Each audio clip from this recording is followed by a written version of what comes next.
सर्वशक्तिमान पिता धन्यवाद करते हैं आज के सुंदर बाइबल अध्ययन के लिए। खुदा बनहारी को बड़ी बरकत दे।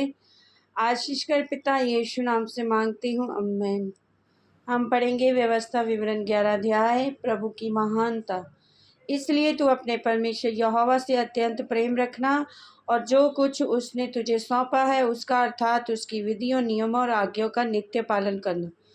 तुम आज तक ये सोच समझ लो कि क्योंकि मैं तो तुम्हारे बाल बच्चों से नहीं कहता, जिन्होंने ना तो कुछ देखा ना जाना है कि तुम्हारे परमेश्वर यहोवा ने क्या क्या ताड़ना की और कैसी महिमा और बलवंत हाथ और बढ़ाई हुई भुजा दिखाई, और मिस्र में वहाँ के राजा फिरौन को कैसे कैसे चिन्ह दिखाए और उसके सारे देश में कैसे कैसे चमत्कार के काम किए, और उसने मिस्र की सेना के घोड़ों और रथों में क्या किया। अर्थात जब वे तुम्हारा पीछा कर रहे थे तब उसने उनको लाल समुद्र में डुबोकर किस प्रकार नष्ट कर डाला कि आज तक उनका पता नहीं। और तुम्हारे इस स्थान में पहुंचने तक उसने जंगल में तुमसे क्या क्या किया। और उसने रुबेनी एलियाब के पुत्र दातान और अबीराम से क्या क्या किया। अर्थात पृथ्वी ने अपना मुंह पसार के उनको घरानों और डेरों और सब अनुचरों समेत सब इस्राएलियों के देखते देखते कैसे निकल लिया। परंतु यहोवा ने इन सब बड़े बड़े कामों को तुमने अपनी आँखों से देखा। प्रतिज्ञा देश की आशीष।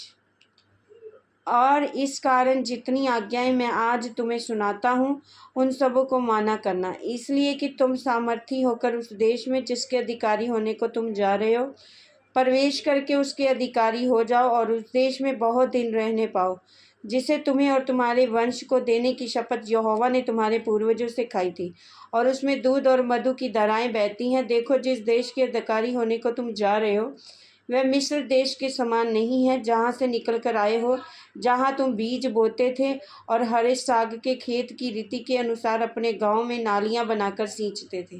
परंतु जिस देश के अधिकारी होने को तुम पार जाने पर हो वह पहाड़ों तराइयों का देश है, आकाश की वर्षा के जल से सींचता है, और वह ऐसा देश है जिसकी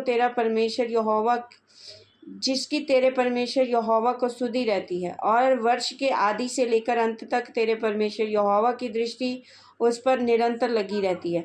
और यदि तुम मेरी आज्ञाओं को जो आज मैं तुम्हें सुनाता हूँ ध्यान से सुनकर अपने संपूर्ण मन और सारे प्राण के साथ अपने परमेश्वर यहोवा से प्रेम रखो और उसकी सेवा करते रहो, तो मैं तुम्हारे देश में बरसात के आदि और अंत दोनों सामर्थ्य समयों की वर्षा को अपने अपने समय पर बरसाऊंगा, जिससे तू अपना अन्न, नया दाखमधु और टटका तेल संचय कर सकेगा। और मैं तेरे पशुओं के लिए तेरे मैदान के घास उपजाऊंगा, तू पेट भर खाएगा, संतुष्ट रहेगा। इसलिए अपने विषय में सावधान रहो, ऐसा न हो कि तुम्हारे मन धोखा खाएं और तुम बहकर दूसरे देवताओं की पूजा करने लगो और उनको दंडवत करने लगो, और यहोवा का कोप तुम पर भड़के और वह आकाश की वर्षा बंद कर दे और भूमि की उपज ना दे, और तुम उस उत्तम देश में जो यहोवा तुम्हें देता है शीघ्र नष्ट हो जाओ। इसलिए तुम मेरे ये वचन अपने अपने मन में और प्राण में धारण किए रहना और चिन्ह के रूप में अपने हाथों पर बांधना, और वे तुम्हारी आँखों के मध्य टीके का काम दे। और तुम घर में बैठे, मार्ग पर चलते, लेटते, उठते और इनकी चर्चा करके अपने बच्चों को सिखाया करना, और इन्हें अपने अपने घर के चौखट के बाजुओं और फाटकों के ऊपर लिखना।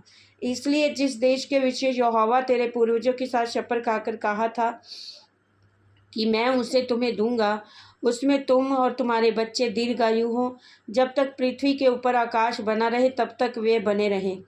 इसलिए यदि तुम इन सब आज्ञाओं के मानने में जो मैं आज तुम्हें सुनाता हूँ पूरी चौकसी करके अपने परमेश्वर यहोवा से प्रेम रखो और उसके सब मार्गों पर चलो और उससे लिपटे रहो, और तो यहोवा उन सब जातियों को तुम्हारे आगे से निकाल डालेगा और तुम अपने बड़ी और सामर्थी जातियों के अधिकारी हो जाओगे। जिस जिस स्थान पर तुम्हारे पांव तलवे पड़े वे सब तुम्हारे ही हो जाएंगे, अर्थात जंगल में लबानोन तक, परात नामक महानंद से लेकर पश्चिम के समुद्र तक तुम्हारी सीमा होगी। तुम्हारे सामने कोई भी बड़ा ना खड़ा रह सकेगा, क्योंकि जितनी भूमि पर तुम्हारे पांव पड़ेंगे उन सब पर रहने वालों के मन में तुम्हारा परमेश्वर यहोवा अपने वचन के अनुसार तुम्हारे कारण उनमें डर और घबराहट, थरथराहट उत्पन्न कर देगा। सुनो, मैं आज के दिन तुम्हारे आगे आशीष श्राप दोनों रख देता हूँ।